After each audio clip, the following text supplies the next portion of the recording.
Mr. Booyer, you will answer the second question first. You will have 2 minutes to respond. What strategies will you support to research and develop energy resources, including but not limited to wind, fossil, water, solar, bio, atomic, and waste? Well, I agree with them all. By way of principle, I first say that it's about America's security, it's about enhancing high standards, and it's about economic freedom. By way of policy, renewable fuels that are vital to strengthening our country's security, preserving the environment, and moving our country towards energy independence. Renewable fuels have an important place in our energy portfolio that must be rebalanced. Now, the types of renewable energy go even beyond what you just mentioned. It's solar, it's wind, it's biomass, it's geothermal, it's hydro, it's ocean, it's ethanol, it's elastic ethanol, along with biodiesel. All of that combined, that's about 9% of our energy demand, and we have a way to go. When I first went to Congress, I met with the CEO of UPS in the early 1990s, and he was from Indiana. And I wanted him to do a pilot program to do soy diesel. You know why he couldn't get that off the ground? Because Cummins would not lift the product's liability on their engines. So it's one of those, it's a chicken and the egg kind of thing. It's always like that. It's like when we try to get the E85 going. Who moves first? The auto manufacturers or the oil company? Not necessarily oil companies, but the agribusiness. Who moves first? I'll tell you what, I was pretty proud the other day to stand in Lebanon with Country Mark. When Country Mark said, you know what, we're going to move to American-made energy. And what we're going to do is, when Country Mark was formed in the 1940s and oil was pretty tough, they tapped into those wells in southern Indiana. Now they're tapping into those wells in Kentucky, southern Illinois, and Indiana. And then they take that American energy and blend it with ethanol. And they've gone to E85 at all 90 of their stations. I also, in the VA, right before I came home, put in an amendment to have 35 E85 stations at all of our VA medical facilities. I also then said of the 16 medical facilities from feasibility study that we do solar.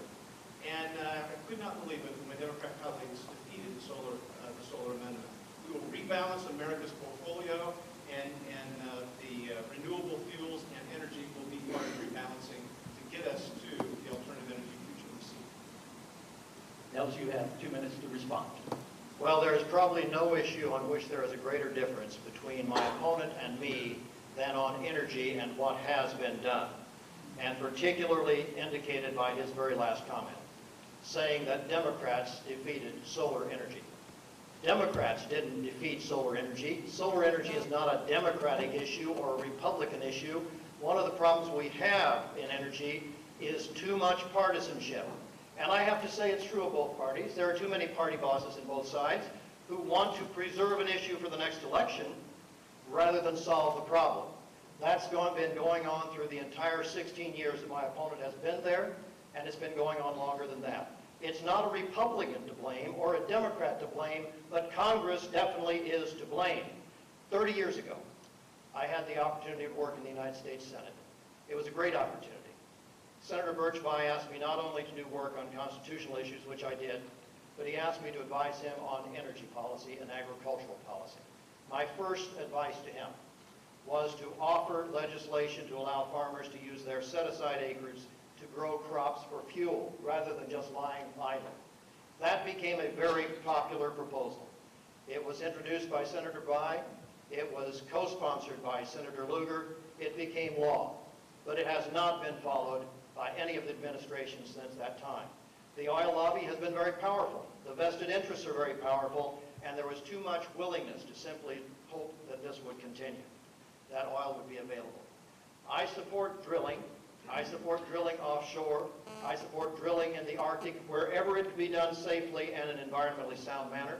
I support all forms of renewable energy. We must remove the subsidies that we've been giving for decades to the oil industry, remove the below-cost leases that we've been giving them, price the leases fairly offshore or wherever they are, use the money as incentives for solar energy, for bioenergy, for ethanol, and for other fuel resources that we really need to replace this diminishing oil supply from foreign sources.